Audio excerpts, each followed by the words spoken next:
Hello everyone. Afal, I really got tired from this lymphoma. Isn't any cancer just called lymphadenopathy, constitutional symptoms? Like what? Hodgkin, not Hodgkin? What's the difference? Can you help me, please? Calm down. It's very easy. Let's give you some few facts to help you understand the differences. And then we'll go in details about non-Hodgkin lymphoma, and you will find it very easy, inshallah. Let's get started.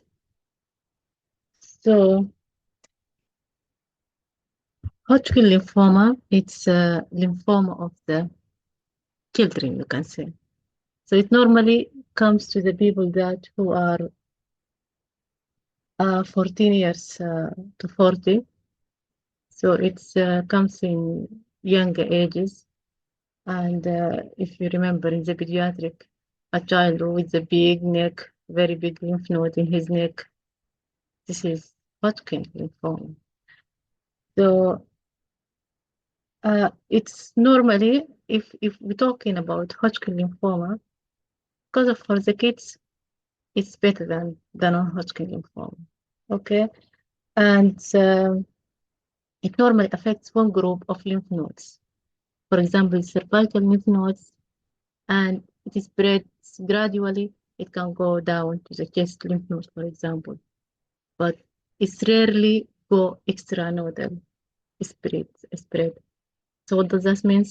Like those people normally will be have just lymphadenopathy, and most likely to be cervical lymphadenopathy. You can have also mediastinal or some lymph node in the chest, but basically the main presentation will be like cervical lymphadenopathy, and it will be only like one groups, for example, the anterior or posterior.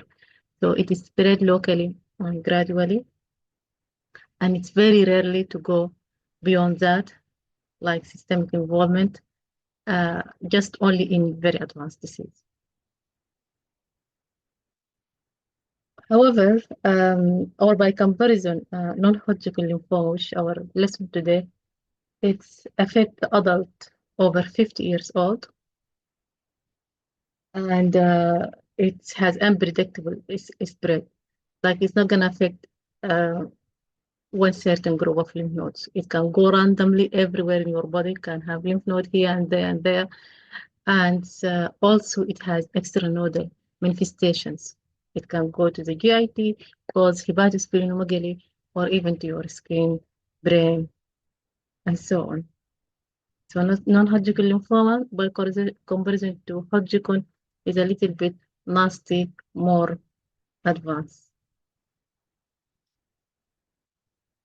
And one specific things about Hodgkin lymphoma, which is, remember, the one that comes to the younger age groups, uh, their lymph nodes typically will be painful after drinking alcohol. It's not like sensitive, like not everyone will have these signs, but if they develop these signs, it's very specific to Hodgkin lymphoma. So Hodgkin lymphoma, if they drink alcohol, their lymph nodes is going to be painful because they have inflammatory process going there.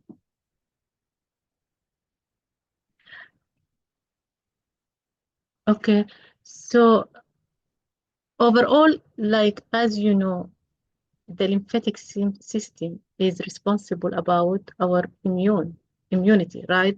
So these lymphomas occurs when there is problem in our immunity, either big disease, viral or bacterial, that shock our immunity out, or autoimmune disease, or anything that drops our immunity. So all the causes for the lymphoma will be immune related. And we have two types of lymphoma in general, two big groups, Hodgkin and non-Hodgkin's. As I started, this is the two main groups. And today I'm going to talk about non-Hodgkin's because it's the most common to see in our exam. So non-Hodgkin lymphoma, as you know, the lymphatic system has B cell and T cell, right? So it's been divided into two types, B cell lymphoma and T cell lymphoma. B cell lymphoma is the most common types of non-Hodgkin lymphoma, and it has too many subdivisions inside it. You don't need to bother yourself that much, but I will read it quickly. If any day you heard about these types, you just remember it. So we have diffuse large B cells lymphoma, follicular lymphoma, mantle cell lymphoma, Burkitt lymphoma, and the MALT. Do you remember the GIT one, which is associated to Helicobacter pylori lymphoma? So this is the B cell lymphomas. The T cell lymphomas are less common, and it can have like a peripheral T cell lymphoma or skin lymphoma, and so on. So, talking about the etiology, as I mentioned, the causes or the risk factors for non-Hodgkin lymphoma is going to be something related to our immunity. So, non-Hodgkin lymphoma could be associated with viruses and bacteria, but of course is not common cold virus, herpes simple or herpes simplex, for example. No, it's going to be nasty virus. Who's that? Epstein-Barr virus, HIV virus, Kaposi sarcoma, hepatitis C virus, human T-cell lymphotropic virus type 1. You can see that all these kind of viruses are the very strong viruses. That's why they knock out our immunity and makes us have non-Hodgkin lymphoma. حماكم الله. So non-Hodgkin lymphoma associated with viruses and bacteria such as what? Again, HIV with beta cell lymphoma, Epstein-Barr virus, Burkitt lymphoma, primary CNS lymphoma, human herpes virus B, virus 8, which is Kaposi sarcoma, and HIV is very common in HIV, especially AIDS patients who are immunocompromised, and hepatitis C virus, and hepatitis and human T cell lymphotropic virus type 1. Do you remember this HTLV1? Where did you meet it? Or where did you hear about it? In the tropical spastic paraparesis. Differential of spastic paraparesis without sensory affection, tropical spastic paraparesis, which is related to human T cell lymphotropic virus type 1, HTLV1. It's also associated here with a T cell lymphoma, which is type of non-Hodgkin lymphoma. So also non-Hodgkin lymphoma is associated with other immune system disorder, as I said. It could be like autoimmune disease, like when your immune system mistakenly attack your own body, such as Sjögren's syndrome, rheumatoid arthritis, systemic lupus erythematosus, and celiac disease. Or also could be associated with immunodeficiency, acquired immune deficiency or inherited immune deficiency.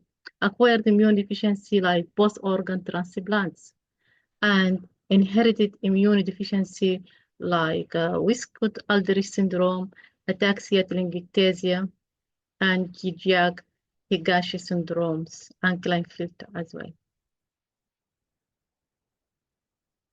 So also the use of anti-tumor necrosis factor, anti-TNF drugs like infliximab and adalimumab has been reported to have some increased risk of non-Hodgkin lymphoma.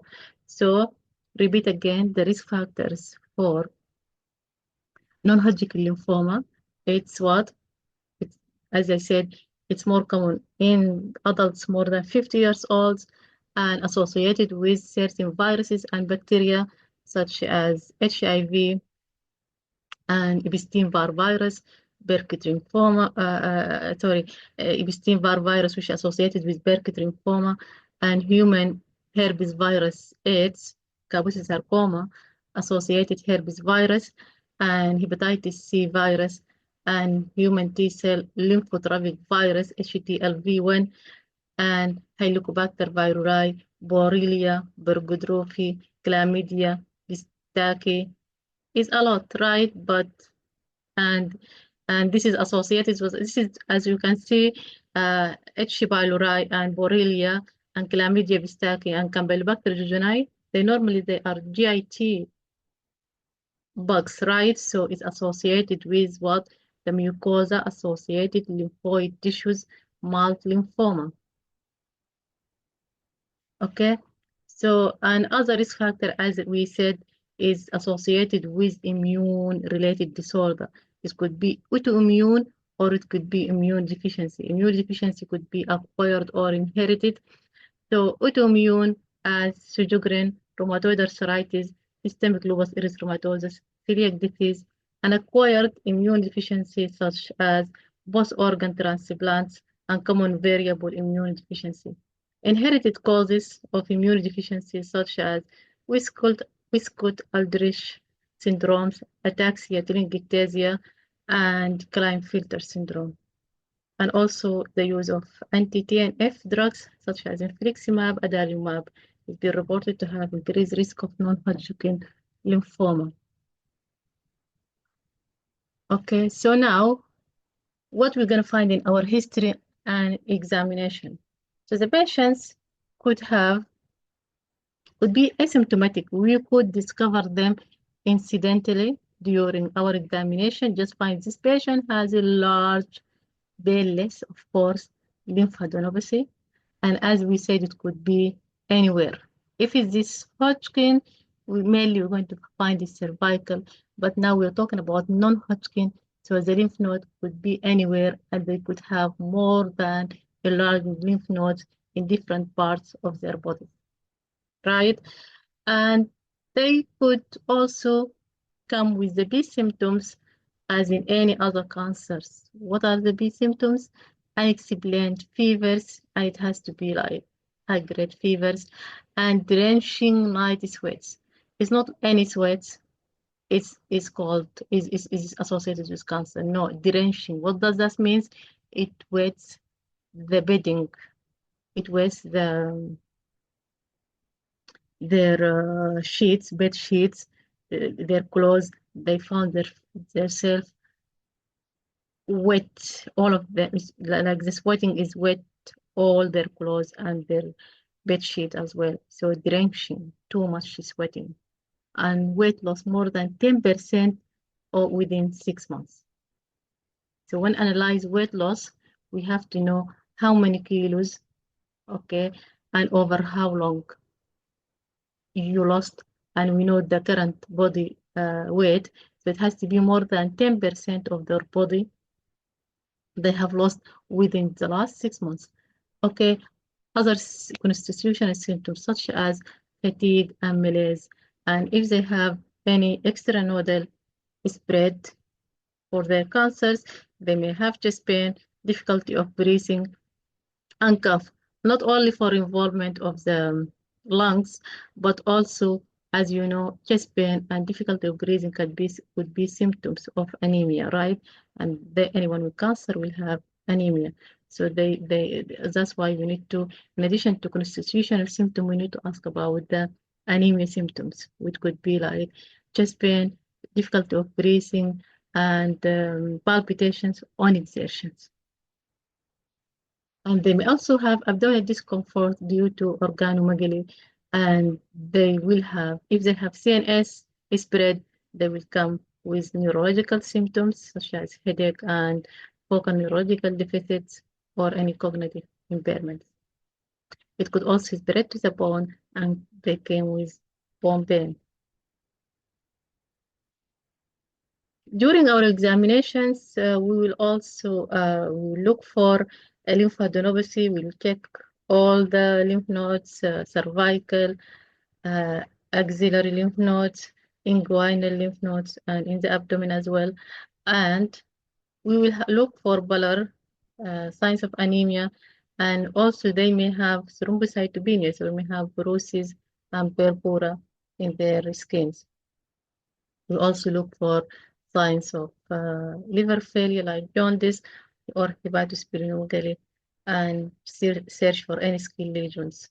And as we said, examine the neurology, the CNS system if they have any neurological complaint.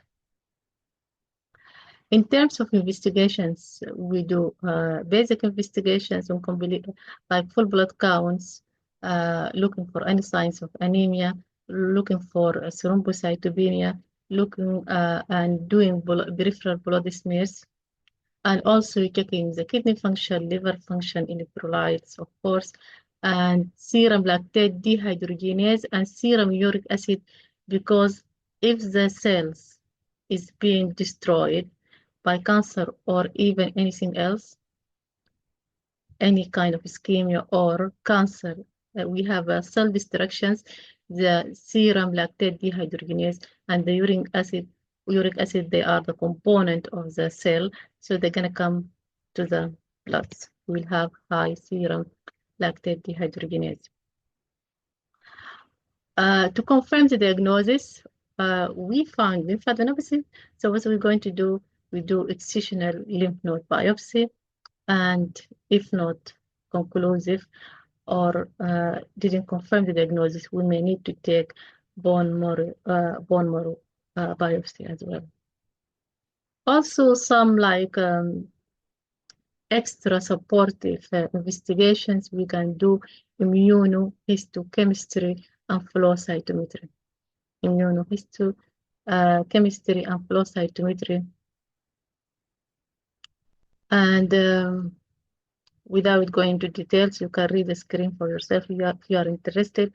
And to confirm the diagnosis by imaging, we can do FDG PET scans. It's going to show us everywhere in the body that it has a cancer. So it's gonna appears in many different lymph nodes in the body. You will see the fluorescence of the dye, like being shiny in different body parts, including the bones. And it will confirm the diagnosis, and it also let us know about how advanced the disease is. We can also do CT, chest, abdomen, and pelvis. It also gives us idea about the staging. And of course, we need to investigate the underlying cause, which we talked about earlier. For example, we can do HIV serology. We can do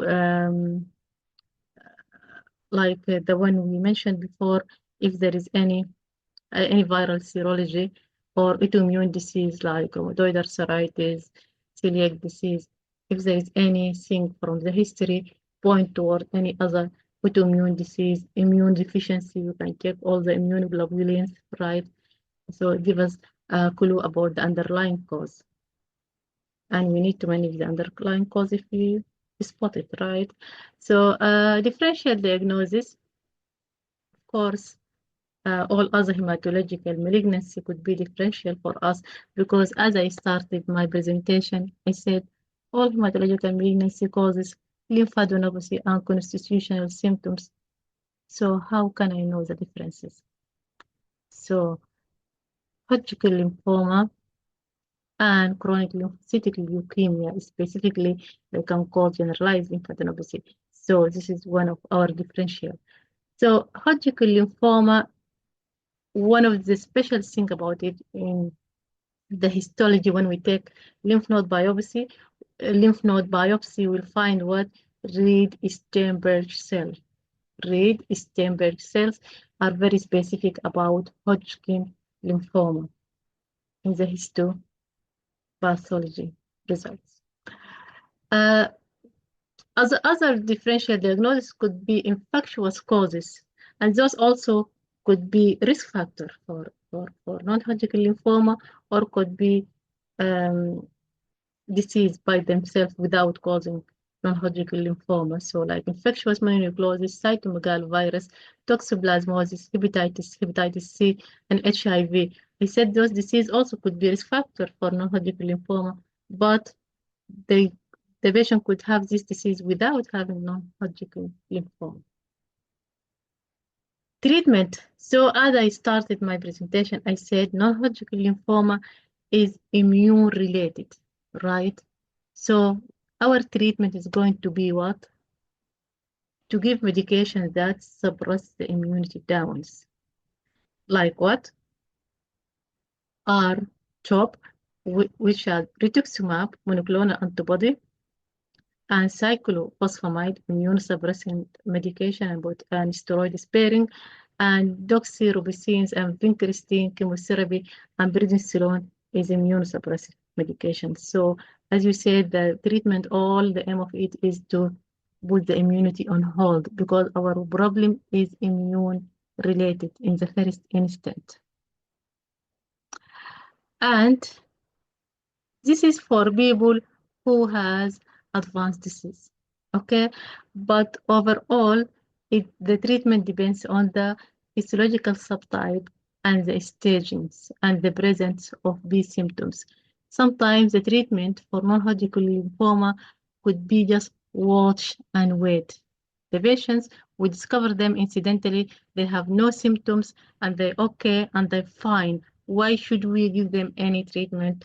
Drop their immunity down. So we're going to watch and wait and do regular follow-up to look for any progressions before we start any treatment. And of course, we're going, as I said, to treat the underlying cause if present. The prognosis depends on the type of lymphoma, the stage of the disease, the treatment, and the presence of other comorbidities. Worse prognosis is indicated in the following: presence of B symptoms, fever, weight loss, night sweats, lymphadenopathy, organomegaly, extranodal involvement. Thank you so much. I hope you are happy now and you understand the difference between Hodgkin and non-Hodgkin, and you have a better idea about non-Hodgkin lymphoma, its treatments and prognosis. Thank you so much. Best of luck.